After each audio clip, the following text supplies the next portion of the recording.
When getting down, I'm known for making you all say, on second thought, let's grab a beer and we all stay. Rhyming the patterns are going. Yo, what's good?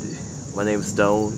We're here with Panacea, interview for the Couch Sessions. How you guys doing?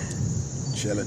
Word, Chilling. word. Thanks for having us No doubt. on the couch or on the porch. No doubt. On the porch, Okay. we're doing this straight suburban style out in Falls Church, VA. Nova. Nova, representing the V of the DMV, if you didn't know. I know you guys have been together for a minute. How'd you guys first get together and form Panacea? Well, I guess I can say my part of it is my man KB was somewhere in the house. He was I was performing with RPM, Restoring Poetry and Music, like a lot of y'all know, and you know, he was like, we were in between albums at the time. He was like, he got a producer that I should link up with, you know what I mean? And I was like, all right. So got in the studio. I had got a BCD from K Murdoch, and the joint I liked on it was Bird Feather. What would become Bird Feather? What would become Bird Feather? Right. I don't know what you call that beat. I don't even know. But yeah, I dropped that joint, and next thing you know, we had like finished an album in like a month. Yeah, it was crazy, man. Just the chemistry was there. I think we both were just looking to kind of branch out from what we were doing. He had been working with RPM, live progressive hip hop, like very almost familial based. Like his cousin Marlon, shout out to H2A. He had done a lot of the production, and then of course the other guys you're working with, all live musicians. Me, my background came from working with a lot of the quote-unquote neo-soul or progressive soul people based out of the D.C. area, namely my man W. Ellington Felton, who's been on a few Panacea releases, or West Felton as he likes to call himself now, and then the other brother who a lot of you guys may know, Raheem Devon. What's Raheem call himself? The neo-soul hippie rock star, something, whatever, man. Not Raheem's a funny dude, but that's kind of where I started out doing that kind of style of music, and I had really been looking to try to do some hip hop. So yeah, it worked out. I met Raw P, and we did Bird Feather, and I think literally we were leaving a session after finishing the recording, and I was like, yo, we should just do a record. And like I had this name I came up with for a group in college called Panacea. We should be Panacea. And he was like, word. Cool. And the rest is history. Did you guys meet up at XM or? Yeah, that was like the hub. You know what I mean? For actually a lot of people I wound up working with was through XM. I met Raheem and all them through XM. Through another person who was interning, Corey. He used to work there. My homegirl Corey London, who's up in New York. And he says mad Corey's. My man KB was initially the one who hooked us up though. And KB, some of y'all may know him. And some of y'all may know me too, also for hosting the progressive hip hop show we've been doing for 8 years strong on Sirius XM satellite radio called Subsonic. We kind of become like we like to say like the place you go to get that kind of hip hop that you don't hear everywhere else, and it's cool because we get to do it on a platform that's still very like, I mean, blankets the U.S. up to Canada and even in Mexico, and we're real happy, man. We've been able to break a lot of artists. A lot of them who we wind up doing shows with later, like the percussions, we actually playing this stuff before, and then they wind up being label mates of ours back in 06, in 07 on Rocket. So it's cool, man. Like, but yeah, to answer your question, XM was the hub, and that's where it all started, man. Word. No Panacea, no Subsonic. It was all because of XM. Word. Yeah. Not all, but Well. I actually heard you guys from Ink is My Drink in 2006, right. And I was like, well, like the first thing I noticed was like the beats are just so different. Yeah. Who handles the production on the Panacea joints? It's simple, man. The formula is like to go back in the Gangstar, Pete Rock, CL Smooth Day stuff. I don't definitely not like Pete Rock when it comes to beats. You won't hear me doing the rock, the house, and none of that stuff in the background. But I do all the production, and Raw P's the lyricist. That's it, 2-man team. And then I would say like the not hidden, but the third piece of this puzzle is Damu the Fudge Monk.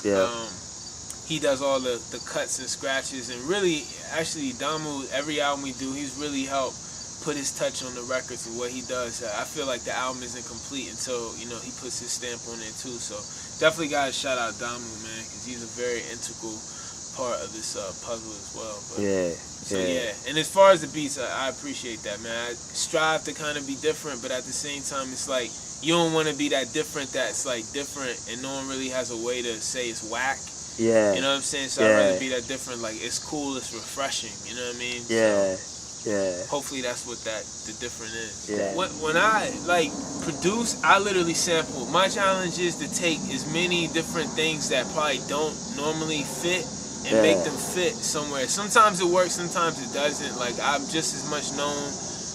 You know, it's like a gamble when you try to make things fit, like make a puzzle fit. Sometimes it'll fit and people just be like, okay, that's cool, but it's just too much. But occasionally, and for the most part, I like to say, most stuff I put together that drops on the albums, it comes out in a really cool way. And that's one of them. Like, the sample that, and like I said, people eventually hear this song that we referenced in Lady Gives the Blues, featuring my homegirl Alana, who I'm doing another project with that Raw P's involved with, called The Ebony Bed, which is a whole nother couch session interview. But I was just sampling the main sample. I'm not afraid to say it because they probably not going to be tracking me down, hopefully. It's this group called 10cc, like a prog rock group from the late 70s, early 80s, like around the same time as like Electric Light Orchestra and like Air Supply, a lot of that stuff. And I don't know, it just had a really, like,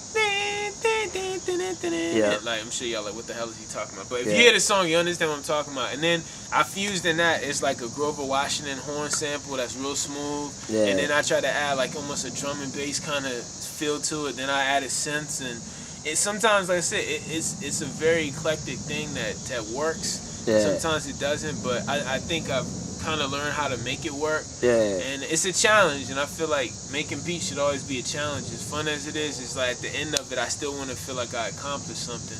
And I really like that track, so I'm glad it came out dope. And Raw P really put his little Love Jones story.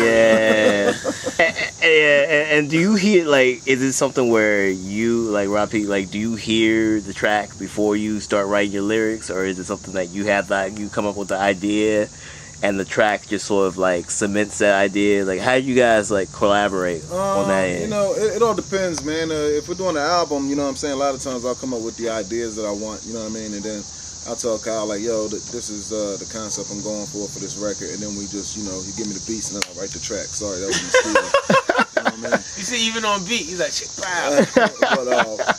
But like something like that, Lady Gives the Blues, man, I think I just heard that joint and I was just like, man, when I heard that horn, I heard the horn and I was like, man, that just sounds like something I would be trying to explain to a chick, you know, because I have, anybody who knows me knows I get the worst relationships, you know what I mean? So I was like, all right, well, this is my, if I was talking to one of the girls I've dated, like, okay, I'm so bad, but, you know, you go out there and meet these other guys, and then so maybe it wasn't that bad over here. You know what I mean? And that's kind of like the premise of the track. You know what I mean? So that's how that one came about. Even Work of Art. You know what I'm saying? A lot of my tracks, I got this. There's always this bittersweet thing going on with me and the girls in these tracks. You know, and that one I got to big up the P Fritz on that one because Pat kind of had this guitar line that really accompanied the rhyme. It was like, well, if I didn't rap, that's what I would play on guitar. I don't know how he does that shit, but he does it. So, So you guys have been in it for a while, in the game for a few years. But we were talking earlier, you know, a lot of cats don't even know you from the DC area, like the DMV. You know, you have like that West Coast feel to a lot of what you do. And like I said earlier, like, I thought you guys were from the West Coast. I know you're from like my backyard, basically. Right. You know, like how did you guys, like, because you sound different from a lot of stuff that's coming out of the DMV. Like, how did you guys like end up differentiating yourself from like a lot of the music that's out here? Just, I think it's kind of a natural thing, man. I think that I think we're very much who we are. It's just the sound comes out like that. You know what I mean? And we're just into a lot of kind of out there stuff. I mean, I'm from a background of all bands. That's what I've always played with. So I've always had that live music feel to everything I do, and even the songs I write, you know. And like when we do shows, a lot of times with older audiences, we had a lot of older audiences that liked us a lot. Yeah. And it would be like, because it's like you're rapping, but it's not really like rap. It's kind of like more like a singing type style. You know? Yeah. And so that just comes from playing live music. That's why it's hard for me to leave live singing. If I'm going to play, it's got to be live. You know what I mean? I move so far, same old dude from your boulevard. You still front, I know who you are. Still, I'm impressed how you hold your guard. A lot of these dudes don't mean you well. Off of paradise, then they give you hell.